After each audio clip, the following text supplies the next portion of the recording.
Good morning. Good morning. I know I'm a minute late. I got distracted. Looking at your front Looking at my room. front row. Just had to run down the hall. Oh no, it's 9:00. Good morning. Welcome to Friday. Still chaos here, but our chaos now. No decorators, no builders, just barking dogs and things. So it's all good. It's all good. Lots of people here already. Good morning. Good morning. The sun is shining. Pete singing in our little bit of Portsmouth in Hampshire, in the south of England. Good morning, Tina. Good morning, Jane. Good morning, Karen. Good morning. Good morning. Yeah, it feels, it's not quite summery because it's still a little bit chilly. Warmer weather. It is, yeah, what we call warm weather. That's going back a few years. Yeah, it's definitely moving towards summer. That's for sure. That's for sure. Today's subject, bone magic. Just because, why not? Bone magic. Do you work with it? Have you worked with it? Do you not want to work with it? What do you use it for? How do you work with bone magic? How do you work with bones? That's the subject for today. So any thoughts, questions, insights on bone magic?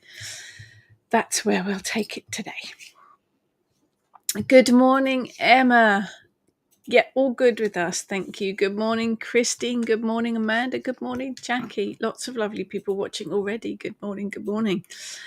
What have we got? Now, if you are interested in Welsh goddesses, if you are interested in the royalty of Welsh witchcraft, we have MoonCon tomorrow, Saturday, the 10th of May. If you're watching this later on, it's on replay as well. MoonCon 25, Saturday, 10th of May, and it's all about the Welsh goddesses. We have Brett Holyhead talking about Sabrina. We have, trying to remember these off the top of my head, we have Mara Starling talking about Branwen. We have Jenna Tlendru talking about Rhiannon. And we have Christoph Hughes talking about Arianrod. And then you have just boring old me struggling with all the Welsh pronunciations in amongst all of those immensely talented people.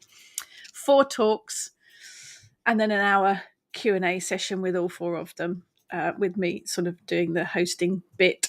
6 p.m. BST time, Saturday, 10th of May. And it's streaming live to the Moonbooks YouTube channel and the Moonbooks Facebook page, and on replay afterwards as well. But do join us live if you can, because there will be a chance to ask questions. Oh, there's a link there. Thank you. Right. Get all these up. Good morning, Trudy. Good morning, Janet. Good morning, Steve. Good evening, Zephora. Good morning, David. Subtitles on Facebook said it was bow magic. That's for us cool kids. We call it bow magic. We also have some very limited edition hoard boxes up on the Kitchen Witch shop, online shop website that the girls are making. They went up yesterday and some of them are sold out already, so do have a look. Good morning, Susanna. WelshCon, I like it. WelshCon, yeah. Let's not look forward to my pronunciation. The Welsh language is beautiful if it's spoken properly. I'm not good at speaking it properly. Good morning, Karen. Right, let's get some of these up. Jane, is bone magic called ossomancy? I have no idea. I don't have no idea. I'm going to Google that. Ossomancy? Oh.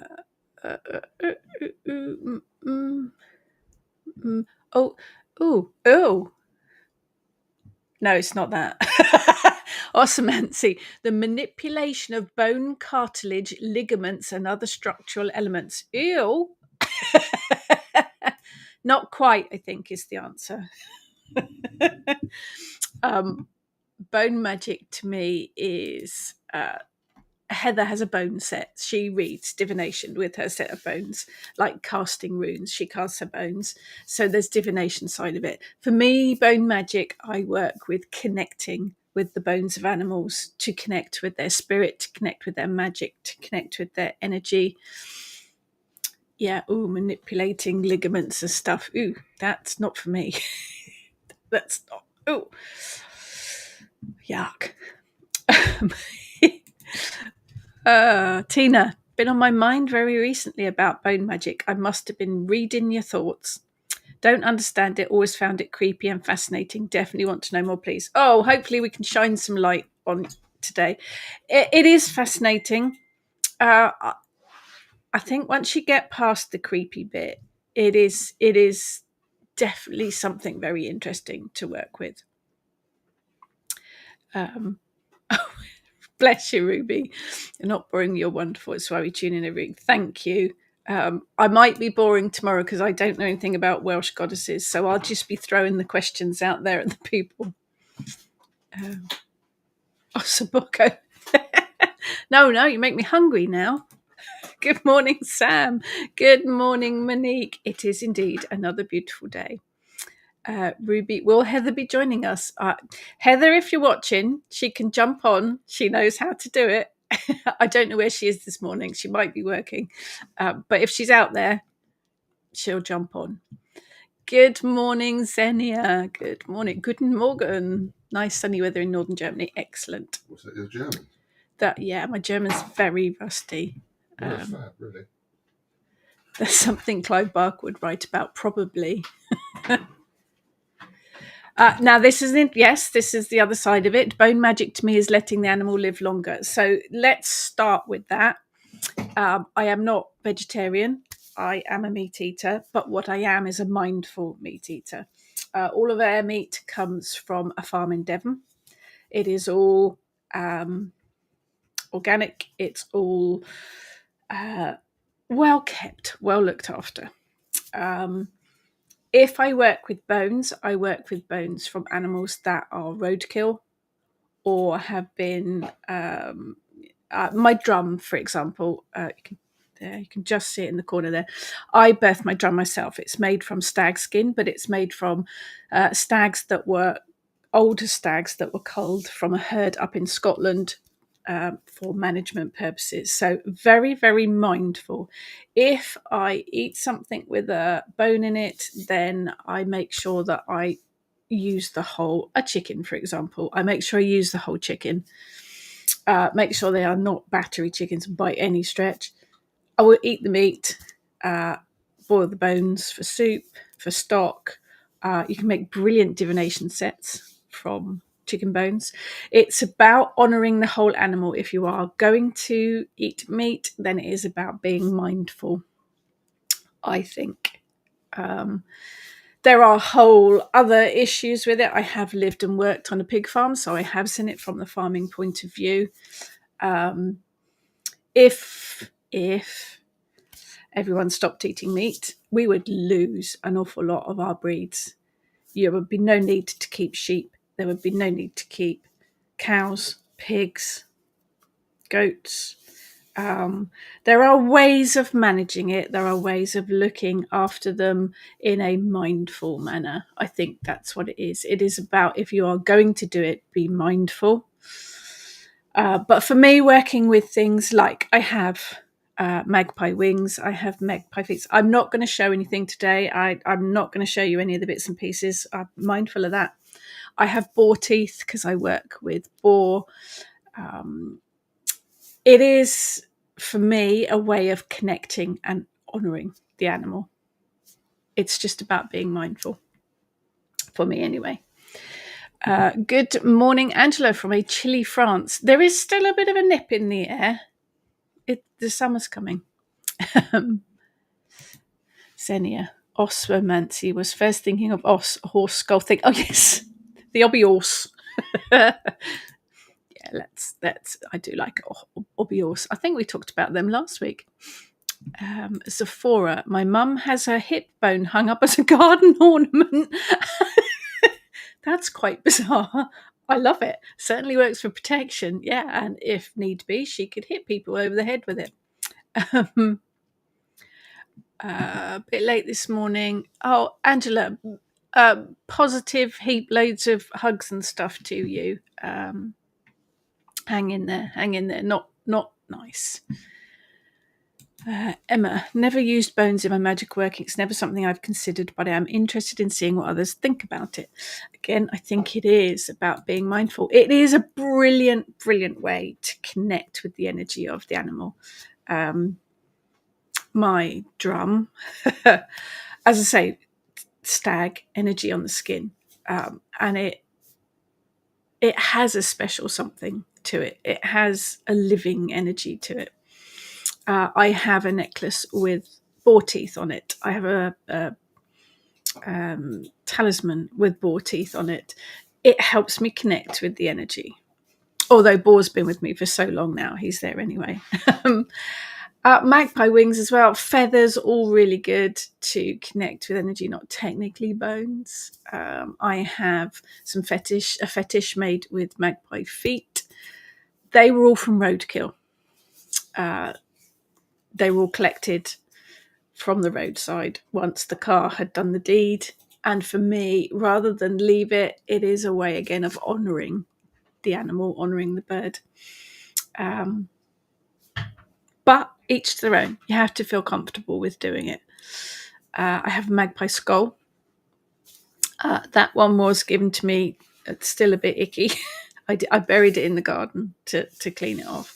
So you have to be comfortable doing it. But for me, they have that special energy. I've just realised I've still got my official publicist bit on there. Let's just get rid of that because you know who I am. There we are. Yeah, it's about the energy of things. It is about connecting, but it's not going to work for everyone. Not everyone is going to feel comfortable with it. It's just another way of working with things. David, slightly eyes up the tied magpie skeleton in a bird's nest. All right. The dried clue hanging on a window frame and the deer jawbone hanging on a stang. Bone magic, never heard of it. There is something very special about it. There is energy to all of it, absolutely. Let's say Heather's got her bone set and it has got deer. It's got deer bones. It's got fox bones in it. She's got other bits and pieces in it as well. There's a fossil in there and some sea glass and bits, all natural pieces. But each of those different pieces has an energy that helps her with the reading. When Ness reads her runes, she has a bag of crow bones beside it because the energy helps her connect and work with the divination and make that psychic connection. They can all help us in some way as well. Jane, I've got a set of fossilised bones. Last time I cast them, they formed a map of Britain. Interesting. Took that as a meaning either I need to explore places close to home on holiday or I need to get out more. There are so many fascinating places in Britain that I still want to explore. Yeah, we're very blessed to have the country that we do. Thank you, Xenia. Guten Morgen. I do try. I'm a bit rubbish at languages. Good morning, Maria. Lucky Fairy Queen. Find bone magic a bit weird for my liking, but guess there is practice of blood and bone magic, so there must be something to it. Not. Is that a cat outside? There's a cat making a very strange noise outside. Not very well. I think bone magic, it is blood magic ties in as well. I guess I should say I never sacrifice anything. Do not pop a goat on the altar. No. It's just things do come to me, roadkill bits and pieces or ethically sourced bits and pieces. If you're interested in owl magic, the girls have made some owl hoards, and in that we have basically owl puke. We have some owl pellets, and so within the owl pellets are lots of little tiny bones from mice and various things that the owl has eaten, because the animal world is a whole cycle of life. Animals eat other animals, that's how it goes. But those are quite interesting to work with as well. My phone's going as well. What is going on?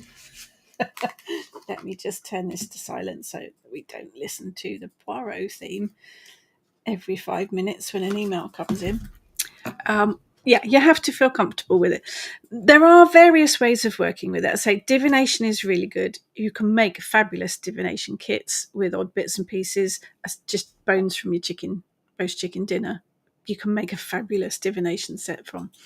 But if you want to work with a specific animal, having a bone from them is a direct link, and it is a fabulous way to honour the animal. I am not advocating you pop out and bop a badger on the head just to get the bone. That is wrong, obviously.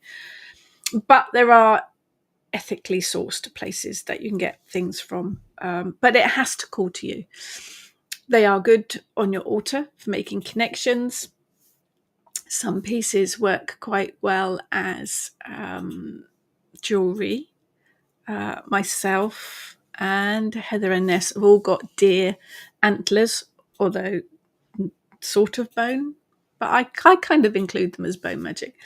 Antler pieces, obviously the animal stays alive, the antlers fall off naturally, but we have antler piece jewellery. That's a brilliant way to connect with deer. You can put little bits and pieces. We have slices of antler that sometimes we put into spell pouches or witches' jars. I've used boar teeth in spell pouches before now. There is that energy there is that magic there, and it works in all sorts of ways. It also helps if you work with hedge riding or shamanic practice of any kind. If you have a bone from the animal, it makes it much easier to connect with the spirit of animal on the other side of the hedge. It's useful. It's useful in lots of ways, but it has to work for you. Good morning, Steve. Bones are great homes for spirit servitors. I have crow feet in my house for protection, along with other bones and skulls. Yeah. If you went to Wandering Witches the other week, Heather Ness and I went to all of the stalls looking at the dead things. But yes, they do, Steve. They do make excellent protection for your home. Just so many uses. Once you start working with it, there are so many uses. Christine, have a skull of a roe deer that was roadkill, and I honour him as I walk past him. Always speak to him. He lives well in my house, and I even get the honour of a spider's web too. That's when you've been accepted, when you've got a spider's web in your eye socket. It is. It's a brilliant way of honouring them. Jane, my son's girlfriend, does a lot of honouring. She's got a freezer full of roadkill. That's the only thing that kind of I think, would I eat it? You don't know how long it's been lying in the road, do you? That's my only issue with that. But yeah, all of my magpie skulls, legs, wings, they've all come from roadkill that have been properly. Now, there's the thing. If you do find roadkill, do please look up how to treat it properly. It all needs to be cleaned. It all needs to be dried properly to make sure there's no nasties and to make sure it doesn't go icky. And actually that goes with just feathers as well. Feathers can carry insects and things in them. If you pick up a feather and you want to take it home and use it, I recommend popping it in the freezer for a couple of hours first, and then it's all good to go. Just be mindful of the icky bits. Sephora, I have a rabbit's foot. Oh, courtesy of the cat. Yes, cats do like to bring gifts, don't they? Do have bird skulls, but on altar, and feathers, but more honouring their energy than using for magic and readings. There are so many different ways to use them, and that's brilliant to use on the altar. Yes, I have my my magpie skull sits on my altar because it's a bit too fragile to use for anything else. It's a way of honouring their energy. Janet, I have a chicken foot. You can get those. You can get those in the Asian supermarkets or in dog pet. Actually, if you want horns, cow horns, sheep horns, chicken feet, pet shop. Don't look at me like that. You can. They sell them as chew toys for the dogs. The rabbit's ears, they do as well. We can't give them to Eric because he gets really bizarrely possessive with them. Freaks out a bit. He freaks out a bit. Yeah, I think we had a pig's ear once, didn't we? And one of the rabbit's ears. He gets all stressed out about it and starts trying to hide it in the corners of the room. In case we steal it, yeah. So we don't have them anymore because he gets too stressed. But yeah, pet shops are good places to look for them as well. Good morning, Tanith. Good morning, Emily. Never used bones before as I wasn't sure if it was ethical. Almost bought a slice of antler in York last weekend, but didn't as I was unsure how it had been sourced. That, I think, is the point. But antlers fall off naturally. The animal sheds its antlers every year. So antlers generally should be okay. Bones, wings, other bits and pieces, yeah, check to see the authenticity, the sourcing of it, absolutely. Sephora, where does pulling the wishbone apart from a chook roast come from? I don't know where that comes from, isn't it? It's quite a long, old tradition of pulling the wishbone apart for luck. Chickens, turkeys, I don't know. If anyone knows, pop it in the comments. That would be interesting. Emily, I do have a lot of fossils. I love ammonites in particular. Really like to hold or carry around mosasaur teeth. I don't know that one. They're such terrifying dinosaurs that holding one of their teeth makes me feel less afraid. Perfect. I've got shark teeth as well that I do work with on occasion because it brings the energy of shark as well. But fossils, love them.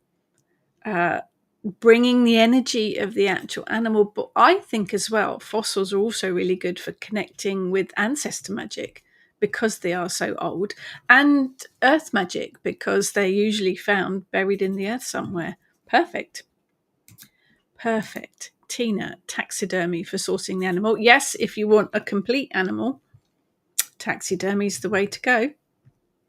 I have to admit, it's not a profession I would be doing myself. The thought of doing that is no. But yes, if you want an entire animal, taxidermy, yeah. There is quite a few places that do that. Etsy have quite a few bits and pieces like that as well. It's definitely a skill. I'm not sure we'd be happy with an entire stuffed boar sitting in the living room. No, he's not going to go for that. We've got a pink flamingo. We have got pink flamingo. It's not a real pink flamingo, but we have got a life-size pink flamingo that stands in the living room. I buy you the best presents. You do buy me the best presents. He was supposed to go in the garden, but I felt sorry for him and I couldn't put him out in the garden, so he's lived in the sitting room ever since. But yeah, taxidermy, perfect, because you have got the complete animal. Lucky Fairy Queen. This is very interesting. My small introduction to it's going to bring the flamingo right here. There we are. It's quite big, isn't it? Yeah, this is Joe. He heard you talking about it. He did, so. Yeah. He needs to go back in the sitting room now. The sitting room's just been decorated, so it's empty at the minute. That's this afternoon. Like a Morecambe and Wise thing now, that's just in the picture. Go back to work. Okay. My small introduction to bone magic was that it was used for dark magic. No. But these ways you suggested make me feel more comfortable. I can see how it could be so helpful. Yeah. Myself, Ness and Heather, we all work with bone magic in a perfectly acceptable way divination, connecting with the energy of the animal, honoring the animal. Yeah, it's a wonderful way to honor the animal that has passed. Absolutely. Yeah, lots of ways of doing it. David, always been interested in a bone divination set. If one makes itself, then cool. I'm not going to go looking for it. I feel these things need to make their own way. Heather has bought her bone set together. We were talking one day, and she was saying about bone magic, and I found a little pile, basically collection of bones on Etsy. Just a couple of fox bones, and I think there was a couple of deer bits in there as well. And I gifted them to her, and that started it. And from there, other things have joined. Like I say, a piece of sea glass that we found when we were in Charmouth, that added to it, a fossil seed, shell, other bits and pieces of bone, bits of antler, have all kind of... So the set has come together over time. And she reads it amazingly. It's brilliant how it works, and all natural. Good morning, Andrea. Emma, Uncle Paul says it's getting creepy. Sorry, Uncle Paul. It's not, honestly. It's all good. Sarah's okay with roadkill. The other day they were riding on John's motorbike and a driver in front hit a pheasant. Oh, pheasants are so silly, aren't they? Ness and I were driving back from somewhere the other day, and a pheasant, we had to stop because the pheasant was just standing in the middle of the road, just kind of tum-ti-tum. Silly creatures. It was beyond saving and suffering grievously, so Sarah dispatched it humanely and it went in the pot the same evening. That, to me, is honouring the animal. Rather than leaving it on the roadside to suffer, that is honouring the animal. Sarah teaches bushcraft and ancient technology. Brilliant. So she's good at judging how long something's been deceased. Yes, I think if you're going to pick something up from the roadside and eat it, you do need to know a bit about it. But that's brilliant. That, to me, is honouring the animal. Absolutely. Christine, once got a cow hoof for my Airedale and he took one look at it and threw it behind the TV. That was his bone magic protecting the house, and obviously wasn't impressed with that. They're funny creatures, aren't they? Sephora, bone carving is quite popular here for Maori-based designs. Oh, brilliant. As an alternative to greenstone, often in the shape of a fishhook. Ah, yes, I have seen. I've seen the fishhook bone designs. My dad lived in New Zealand for a number of years and loves the culture. He still, to this day, wears a Maori pendant from Pao shell. That's the right word, isn't it? God Maui caught New Zealand with a jawbone and pulled it up to the surface. Nice. I have got a tiki, isn't it? I've got one here. It's somewhere. It's all a bit chaos here. Nothing's in the right place at the minute. I have got tiki that my dad brought back from New Zealand as well. But I've seen the bone designs now, come to think of it. Angela, I have a roadkill owlfoot. Sadly, the skull and much of the rest of it was too damaged. I've had it for about 12 years, sits on my altar. Still haven't decided what to do with it, if anything. Maybe it's just happy sitting there. Interestingly, when we were putting the owl hoard together, we found a few places that supplied the owl pellets, or owl puke, as I like to call it. Finding owl feathers or owl bones, couldn't find at all. Very, very difficult to get hold of, which is interesting because crow feathers and even magpie feathers and bones and fox bones and deer bones you can get quite easily. Owls, not so much. Susie, there's a farm shop near my second home near Huntingdon that had antlers by the barrowful, sold by the kilo. Wow. Johnson's of Oldhurst, if anyone is in the area. Excellent. That's what we like to see. Steve, you can often find the odd antique stuffed animal at car boot sales. Yes, some of the kind of junk shop type places do have them as well. The antique places do have them, but they tend to be quite pricey. The Victorians and the Edwardians loved them. They used to make those very bizarre scenes from the stuffed animals. You would have like a stuffed ferret fighting a crow in a glass kind of fish tank display thing. All kind of very bizarre. What else? Something else. Oh, I think it was ferrets and rats playing cricket or something bizarre like that. Yeah, the Victorians, Edwardians, they loved all that kind of stuff. Emma's been Googling. Well done. Pulling a wishbone came from the ancient Etruscans who believed chickens had divine powers. I'm fairly certain chicken have divine powers. I love chickens. I think they're hilarious. Yeah, don't be fooled by the chicken. I think they have got very special powers. David, bone is powerful just psychologically. That's a big word for this early in the morning. Psychologically. Lots of L's in that. Reminder not only of death and mortality, but the stripping away the outside mask, leaving only the true, the bare bones. Wisdom again from David. Yes, nailed it. Absolutely. Xenia, we should do crowdfunding for gifting a whole wild boar for Rachel's birthday. Well, I'm guessing if anywhere has them, Germany will. Because you have lots of them wild, don't you? So yeah, that's I'm up for that. I don't know how Eric would take to it.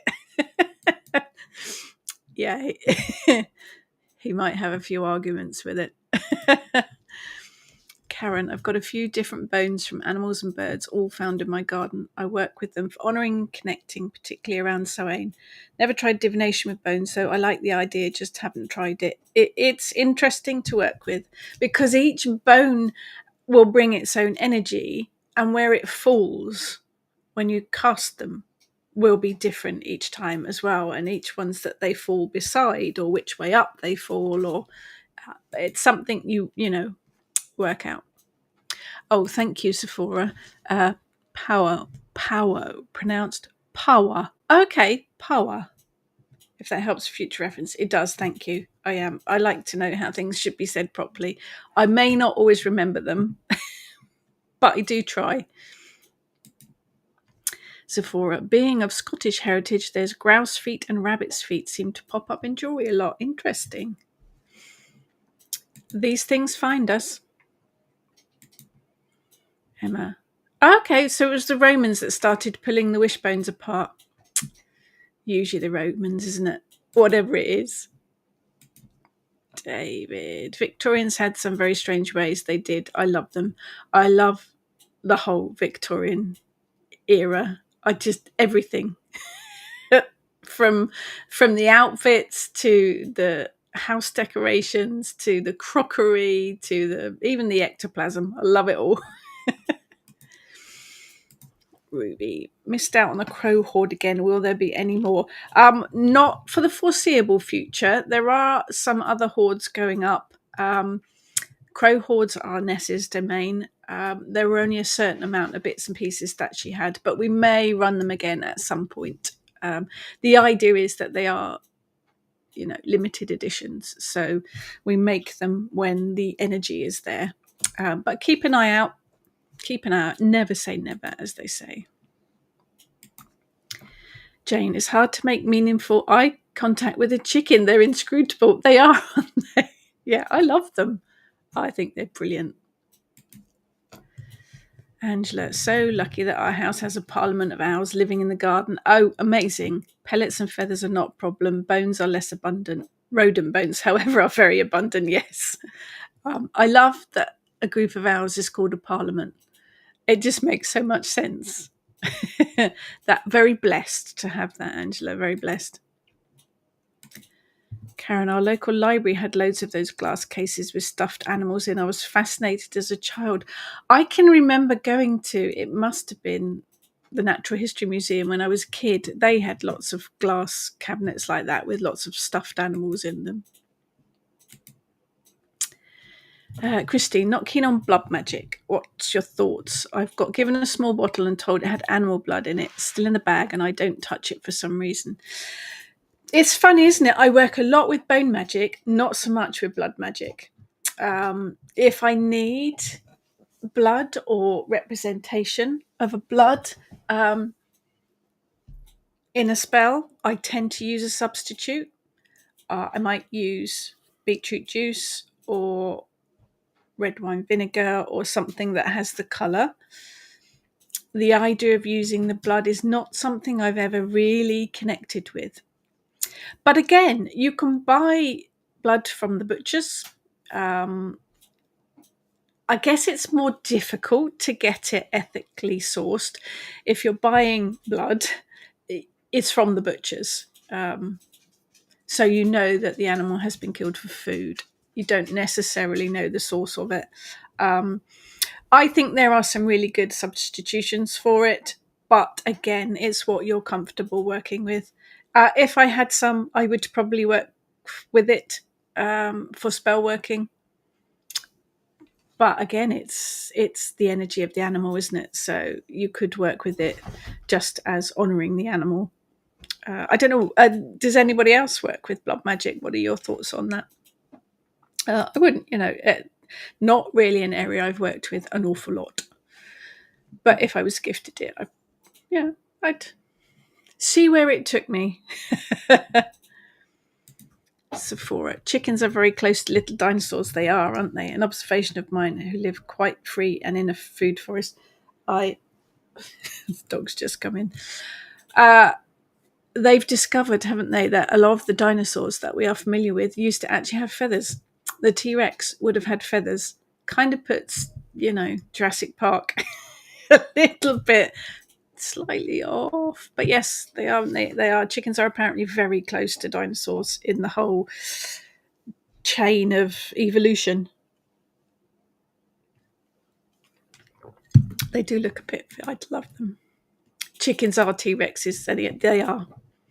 Good source for rooster feet is one of my bosses who keeps chicken. Oh, I remember you saying that. Yes, you showed us some pictures of the roosters. As soon as the roosters grow up, they fight. He has to kill the worst bullies before they kill the others. That is the nature of the animal kingdom. Yeah, it is. We used to find that on the pig farm too. If there were runts of the litters, then the mothers would dispatch them. Yeah, it's the animal kingdom. It's the way it goes, unfortunately. Angela. We'd been here 2 years before we discovered the house is called the Owlery. Brilliant. That's fabulous. Wild boar roam even the streets and gardens and suburbs of Berlin. Oh, tag you in a comment on my Facebook where I posted videos. Brilliant. I didn't see that, even with young ones. The little mint humbugs. They are chill and just roam the street. Oh, yeah, I would be there. How fabulous. Monique, how about using black pudding? Well, yes, that would work, wouldn't it? Blood pudding. That makes me think a little bit Klingon now. Blood pudding. It's not blood pudding, is it? What is it? Blood pie, is it? Yeah, blood pie. Yeah. Blood pie, I think the Klingons eat, don't they? Having a little Star Trek moment here. Actually, Ness had black pudding on her fried breakfast the other day. I'm just totally outing her. It's not one of my favourites, I must admit. But yes, you could. Absolutely, you could.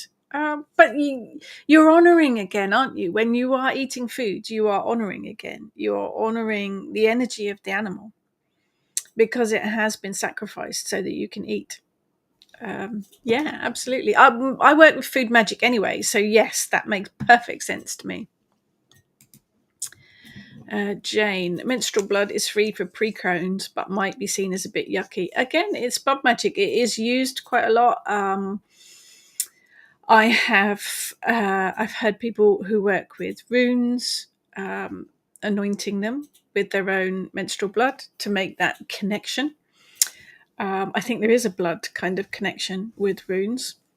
Anyway, yeah, it's about, I think with that, particularly with divination sets, it's about bringing your own energy to it. If you are working a spell for yourself, a prick of your own blood, which I don't do because I don't. I don't want to make myself bleed because that seems a bit, But you could. Prick of your own blood added to spell working will bring your own energy to it. If I want to bring my own energy to it, I would rather do a nail clipping or a piece of hair because it's less icky. But menstrual blood works as well. I don't have any of that anymore. Yes, it's about personal connection. It is about adding your personal connection to your spell working, to your witch bottle, to your rune set, whatever you might want to use. Yeah, it is. It's a personal connection. All of your bodily fluids work that way, though. You could spit in it and it would have the same effect. Just saying. Don't use blood magic anymore. Didn't much anyway, but I used black pudding for the blood pit. I think that works brilliantly. At least it was investable if that was required, but I'm vegetarian now, so I don't do it anymore. I like the idea of using that. That works perfectly. Zephora, you can have a pet coon pig if Eric would share. I don't know what one of those is, but it sounds like I need one. I have to look that up. It sounds fabulous. I want one, whatever it is. Blood wine, yes. Klingons drink lots of blood wine, don't they? Kapla. do love a Klingon. Xenia. Fun fact, there are even foxes in Berlin who learn to wait at traffic lights. Wild animals adapt to cities. They do. Their fur is even greyer than the red foxes in the wood, matching the grey of the streets. Interesting. Animals adapt. Animals adapt. As Professor Malcolm in Jurassic Park says, nature will find a way. Learn a lot from Jurassic Park. Monique, tell Ness, Stronaway black pudding is the best. Cliff, who is a Trekkie, says the Klingons have blood wine. It is blood wine, isn't it? There is a pie they eat because his mum made it once and I can't remember what it's called. Roquet blood pie. Roquet blood pie. That's it, isn't it? Roquet blood pie. Yes. We're sad. We're very sad. This is very true, Jane. Diabetics have a ready supply of blood if they use a blood sugar testing device. Yes, you can use the little pricky finger thing and get a little drop of blood.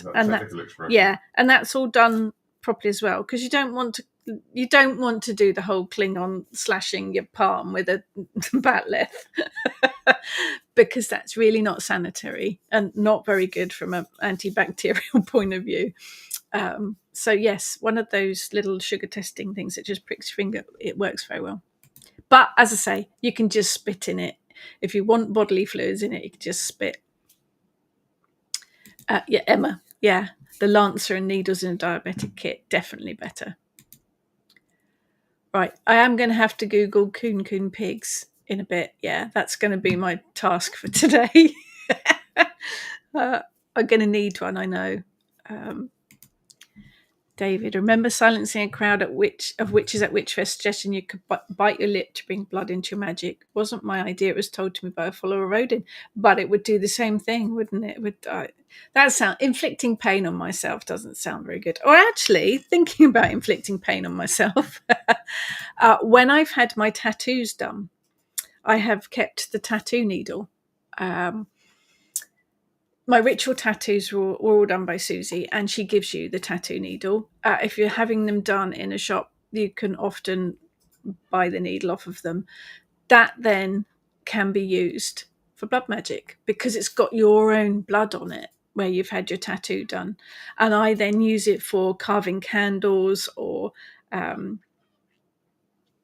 putting holes in things or pressing things into candles and spell working because it's got my blood on it. So it brings that blood magic with it. So that works quite well. Yes, the nurses at our surgery are vampires. They're always after my blood. They do that, don't they? Xenia. Funnily, I'm grossed out by all bodily fluids, but I like bones and teeth. Each to their own. Each to their own. Sephora, just realised I could get a hubby to bring home his next vampiring for, wow, big word, hemochromatosis. They just throw it out anyway. There you go. Sorted. Xenia. And antlers, of course. I think antlers, actually, they're a good starting point, aren't they? If you've not worked with bone magic before, antlers are a good starting point because the animal sheds them. So the animal stays perfectly happy and bouncing about, and the antler is kind of bone. It's almost bone. Bit like your fingernails, I suppose, isn't it? It carries the energy of the animal, and it is a good place to start if you're not used to working with bone magic. Antlers are brilliant. You can make them into jewelry. You can slice them up if you've got a power tool. You could make runes out of them. You could paint or draw sigils on them, use them in spell working, or use them just simply to connect with the energy of the animal or honor the animal. So antlers are a good starting point, really, if you're going to look at working with bone magic. And then the next step, I guess, is if you are cooking a roast chicken,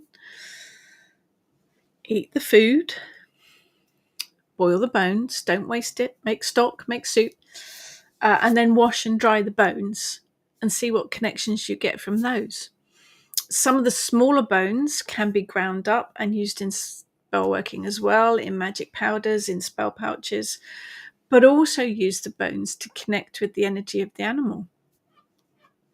And that, you've just bought your chicken from the butcher or the supermarket or wherever you buy it from, and there's no ick involved in that. That is another sort of next step up from the antlers. I think it's just being about mindful of the sources of bones and wings, and making sure that they are cleaned and dried properly as well, because you don't really want any ick, do you? Monique, when sewing, the amount of times I prick myself, I can use that. Yeah. Ow. Oh, no, don't. Save it. Definitely. Information. We like facts. Xenia. Antlers are made of bone material. Horns are made of keratin, like hairs, means they can be destroyed by keratin-eating nasties. There you go. I've learned something today. Thank you for that, Xenia. Emma, you're throwing the big words at me today. Phlebotomist usually have a bat on their door window. They must get quite a lot of jokes, mustn't they?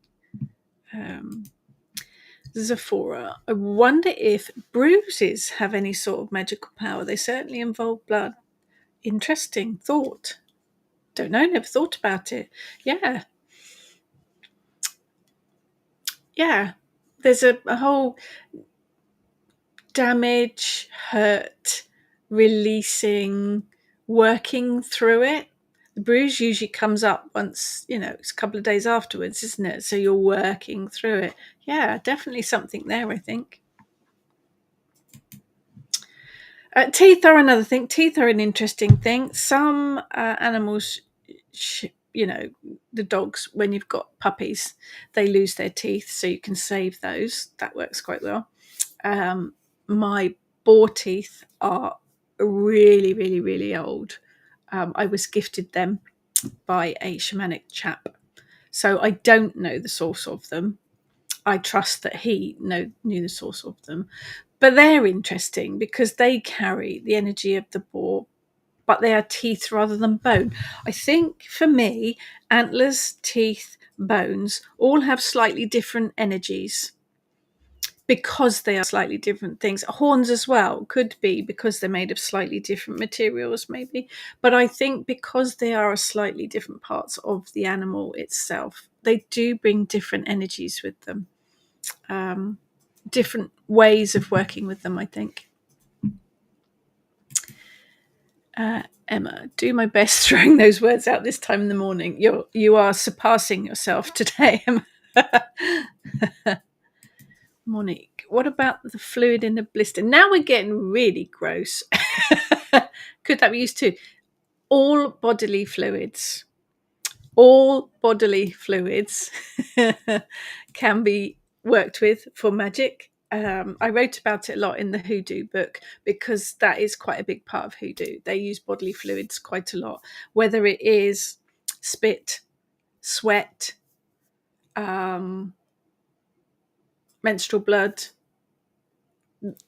body blood, the gentleman's contribution. It all brings a connection. It brings a connection to life because it's all part of your living body, but it brings a really personal connection, which is where hair and nail clippings come into it as well. If you have got that from someone, then you have a really, really strong connection for them to enable you to work your magic. So on the light side of it, if you're doing a healing spell, it's quite good to have a piece of their hair or whatever bodily fluid you happen to have, because it brings that direct personal connection. In hoodoo, it is quite often used for slightly more nefarious means. There is a tradition of putting menstrual blood in your husband's coffee to keep him faithful to you. I never make you coffee, you don't drink it, so you're all right. But I think as we've been together 33 years, it's not something I need to worry about too much. He's never going to accept a drink from me ever again. But it is quite a thing that blood is used, and it is used at kind of like a binding, really, to keep that person to you, because bodily fluids are so personal. Witches' bottles.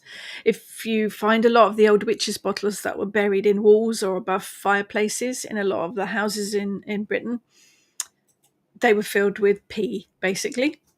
And that was to protect against witches, but it brought a personal element in. It brought that element of the homeowners. It was personal to them. And it protected against witches, apparently. Just, this went a whole different way, I thought. Learned it the hard way. Found out that nasty bugs got into my shaman bag, into a tin box, and ate a precious small owl feather, and also drilled holes into precious foxclaw. So I googled to find out why. Yes, if you are working with bones and feathers, make sure that they are properly cleaned before you use them. Sephora. Are your boar teeth or tusks? They are teeth. Somewhere have a boar's tusk from a huge wild boar. Someone got pig hunting. I would love a tusk, but no, mine are quite small teeth that I've got. Jane. No one's mentioned tusks. Is ivory taboo in witchcraft, or is it okay if it's pre-1947? I think a lot of this stuff is, if it's not new, then you're fine. I think if you find an old piece in a junk shop, I think it's quite nice to use it, utilize it, and honor that animal. It's already done. What you will probably find with something like that, though, that the energy might be a bit off, because if it is an old piece of ivory, then it was likely taken by force. So you be mindful that there might be some residual unpleasant energy that might need cleansing. I'm not saying don't buy it. I'm saying you might need to cleanse it first. I think something that old, rather than it just gather dust in a junk shop, honor it would be my. But you've got to feel okay about that. That's definitely not the newer stuff. Definitely not. No, let's avoid any kind of animal cruelty like that. That's just wrong. Karen, if you're grossed out by women's blood and gentlemen's contributions, you can substitute for hawthorn and mistletoe berries. Yes, there are lots of things that are representative of the fertility of male and female that you can use from your herbal cupboard. Yeah, definitely.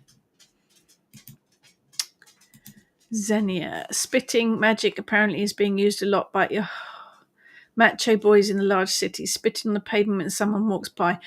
It's the footballers too, isn't it? They spit and blow their noses without That's why they hankies. do it. It's the blokes' kids do it because of the Yeah, the kids do it because of the They are footballers. footballers. Stop doing it. It's gross.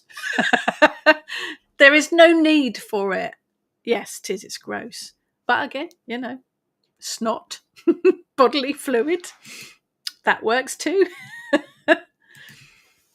David, I've got dog's teeth in a jar. I use them for healing, protection, a few other things. When think about it, I had to battle for them.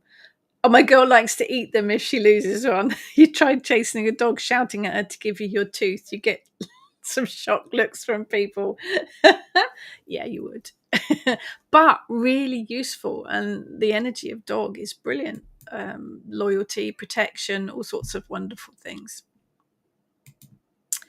Sephora, did anyone else see the announcement of, yes, Practical Magic film? Yep, coming in 2026.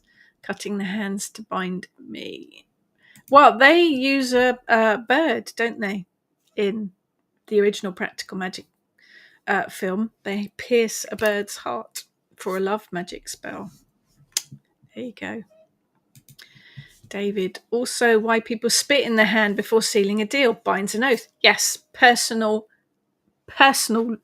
energy. Spit in your hand with the other person's personal energy. It is sealing the deal, definitely.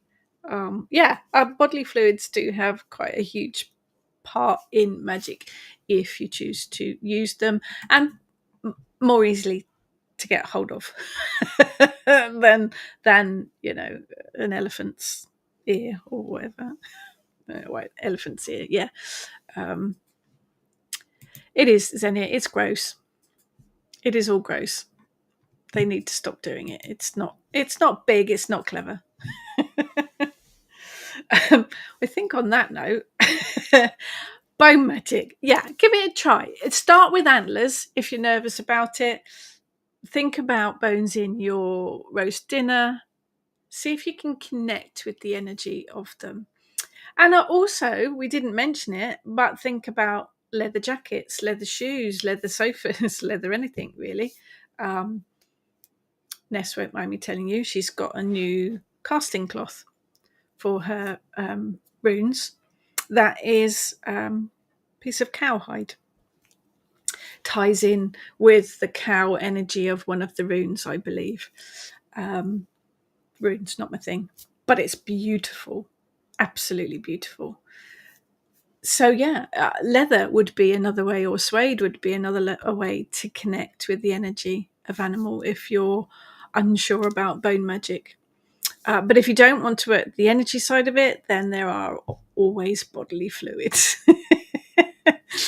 And on that mention of bodily fluids and magic, I will leave you to it. Please do join me tomorrow evening, Saturday, 10th of May, for MoonCon, or if you're watching this at a later date, hop on over to the Moonbooks YouTube channel and find it. It's going to be glorious. Otherwise, I will catch up with you next time. Enjoy your investigations into bone magic and bodily fluids. Take care, everyone.